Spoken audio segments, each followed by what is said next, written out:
At one point in my life, I found myself living in Azerbaijan playing professional volleyball. I know, it's okay. I do have a map for you. Geography's hard. So I'm sitting in the locker room one day before a match, and our club president comes to talk to the team. We had lost a couple in a row, and the ownership wasn't super happy about it. And so he starts off right away with, I know, with women sometimes, they have injuries and personal problems. It's not I'm offended, but also confused, because I had always thought that men got hurt too, right? But he keeps going, and I'm looking around the room at all of my teammates who are from all over the world, and nobody's reacting. And I thought, okay, so I guess we're just going to let this one go then. And we did, which makes sense.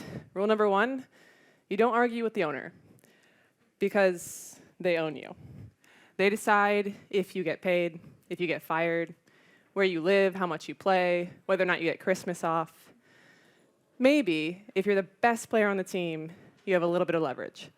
But if you are at all replaceable, then there's a significant imbalance of power, and they're usually not super keen on sharing. So this was the model I knew. And it probably sounds familiar to a lot of people. If you're an athlete, if you're an artist, if you just have an overbearing boss, if you're a woman, really anywhere. And so I thought this was just the way things were, until I stumbled upon something entirely different. So I played professionally in Europe and Asia for 5 years. I would spend half of the year over there in the pro leagues, and then I'd come back here for the other half and play for the US national team. I retired in 2016, not because of that guy, but guys like him were certainly a consideration. Also because, like many female athletes, if I wanted to play professionally, I had to go move to the other side of the world every 6 months. Until 2 years ago. And for the first time in my life, there was professional volleyball here in the US. So I agreed to unretire to play in the first season. And in this new league, there were no owners, no club presidents, no clubs. There weren't even set teams. They were turning the entire model on its head in many ways, but in particular in how they were shifting the balance of power. Rather than becoming traditional owners, the founders decided to partner with the athletes. And in advance of season 1, I became the chair of what we call the Player Executive Committee, which is made up of 5 athletes from our league. Our committee meets with league leadership and staff pretty much weekly throughout the year. Virtually every decision that affects our athletes in our league comes through us. I want you to take a second to think about what that means. In this league, before it's implemented, each decision comes in front of at least 5 athletes, in front of at least 5 women. That completely shifts the perspective in the decision-making process. And we sign off on everything, from where we play to who our players are, our childcare policies, even what we wear. I started playing volleyball when I was 10 years old. I remember going to my first few practices in basketball shorts because I had never worn those little spandex shorts before, and they were weird and they didn't really fit right. I had scrawny little legs, as you can see. And then a few weeks into the season, my mom told me I should probably try to start wearing them because our first tournament was coming up, and that was the uniform, so I had to get used to it. And you know what? I did get used to it because I loved playing volleyball. I lived in the gym, and that was what you wore. It was 20 years later, after playing 8 years of club, 6 years in middle school and high school, 4 years at Stanford, and 5 years in the national team, before someone actually asked me what I wanted. So in preparation for season 1, we were on one of our player executive committee calls, looking at uniform options. And one of the members of staff asked us what we wanted to wear during matches. Again, the very question, revolutionary. So we go to our players and we ask them, and some of them said, yeah, we like wearing the spandex, we are used to it. And others said, oh, we'd be way more comfortable in longer leggings. So we went back to the staff and said, there's no consensus, because everyone has their own bodies.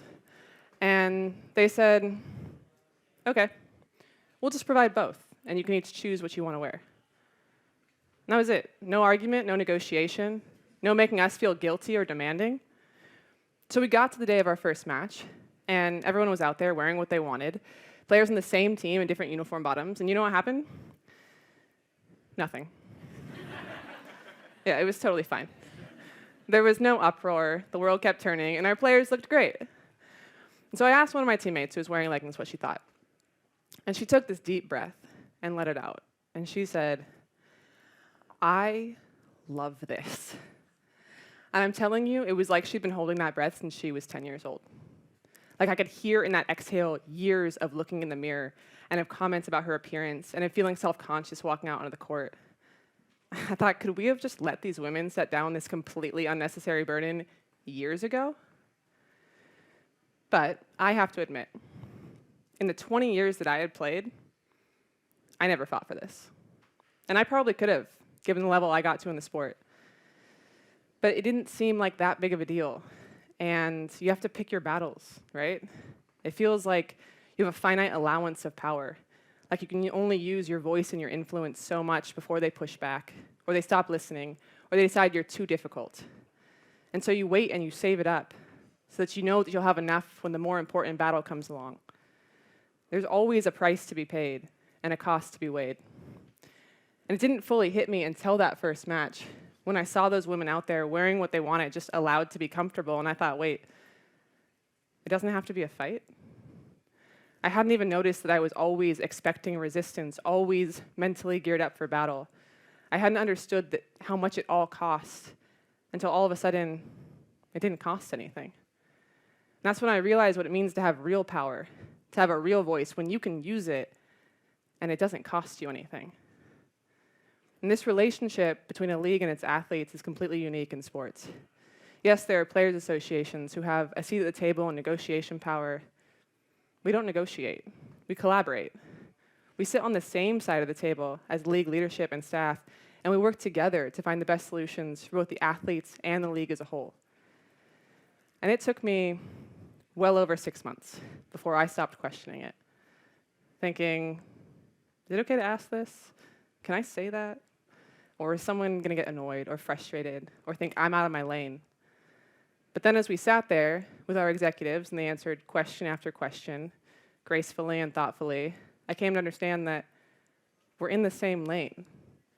This is a genuine partnership born out of a conscious decision by our founders to share their power. And it benefits all of us. And as we built the trust in this partnership, even the most difficult conversations are met with a genuine openness from all sides.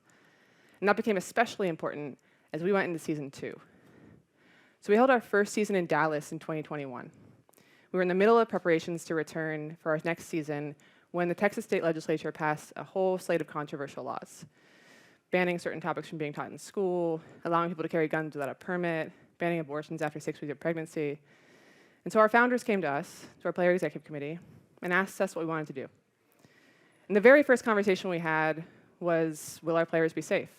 Can we ban guns in the venue? Will our athletes be able to get medical care if necessary? And then once we decided we could provide a reasonable degree of safety, the next conversation was around whether we wanted to go anyway, or if we just didn't feel comfortable, or we felt strongly about boycotting. So we ended up deciding we could do more by staying than leaving, and we worked with the staff in advance of the season to figure out how we could show up in Texas in a way that was consistent with our values. So together, we created an entire campaign around the power in our voices. We put up a wall dedicated to women from history who inspired our athletes, and a bookstore amplifying marginalized voices, and a voter registration booth at all of our matches. Our arena became not only a place that we played, but an expression of who we are and what matters to us. And I have to tell you, that's a pretty incredible space to work in. But I want to go back to that moment when they asked us if we wanted to return, because there's something important there. At that time, there were already plans in place. Hotels and venues had been booked. If we were going to change locations, it would have cost real money and demanded a lot of time and effort from our staff. And yet, we had the choice anyway.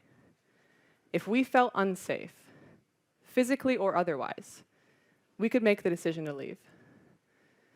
And I cannot express to you the relief that comes with knowing, without a doubt, that we won't be sacrificed for the bottom line. Because isn't that, in the end, what we've seen the last few years in sports? Hasn't that been lurking in the shadows of sports forever? Whether the bottom line requires winning championships and gold medals or producing profitable teams and leagues, we have seen athletes be sacrificed over and over again. And in all industries, sports included, We have seen women be sacrificed over and over again. And that comes down to many things, but one that is clear to me now is this: there is no safety without power. If you are sitting on the wrong side of that power imbalance, it is inherently unsafe. And it makes me think back to all of those battles that I didn't fight because I was saving up. And I understand now that all of those things that weren't that big a deal, those were actually signs of broken systems, that they were harbingers of bigger problems because they were indicators of a lack of power and therefore a lack of safety. If people don't feel like they can speak up to challenge a sexist comment or ask for more comfortable uniforms, do we really expect them to speak up against abuse? Do we really expect them to challenge unjust policies? And what this model has taught me is that in order to correct this, it's not just a matter of taking our voices into account. It's a matter of embedding them into the systems and decision-making processes across the entire organization. We are one of 4 leagues operated by Athletes Unlimited: in volleyball, softball, basketball, and lacrosse. Each of those has their own player executive committee that has the same voice and power in their leagues that we have in ours. And like us, they are world-class athletes, and we all want to compete at the highest level in leagues that are exciting and fast-paced and successful. But the mission goes beyond that, to the personal and financial well-being of our athletes, who will all share in the profit beyond their own participation in the league, and to the continuing commitment to ensuring that our voices have power, real power. The organization's bylaws require that at least 1 seat on the board of directors be occupied by an athlete. I'm the first to fill that seat, making me the only active athlete on the board of a professional league. Can you imagine how different it feels sitting in that boardroom versus sitting in that locker room in Azerbaijan, where I sat and listened to a man disparage my entire gender, and I said nothing? Knowing what I know now about the power in my voice with the confidence that I've gained, if I was right back there in that room and I could do it all over again, I would probably do the exact same thing. Because the problem wasn't me. The problem was that I was in the middle of a room, in the middle of a system where I didn't have the power and I wasn't safe. But now I do, and I am. And now I get to decide what to do with it. So, maybe you're the me back in Azerbaijan, and maybe you're the me in the boardroom now. If you are the one who is sitting there in silence, saving up, I want you to know that there are rooms where you don't have to. And if you're the person in the room who has the power, then I want you to ask yourself, who's the person in the room who doesn't? Whose perspective are you missing because your system stifles their voice? And are you going to be the one who hoards that power? Or are you going to be the one who figures out how to share it? Thank you.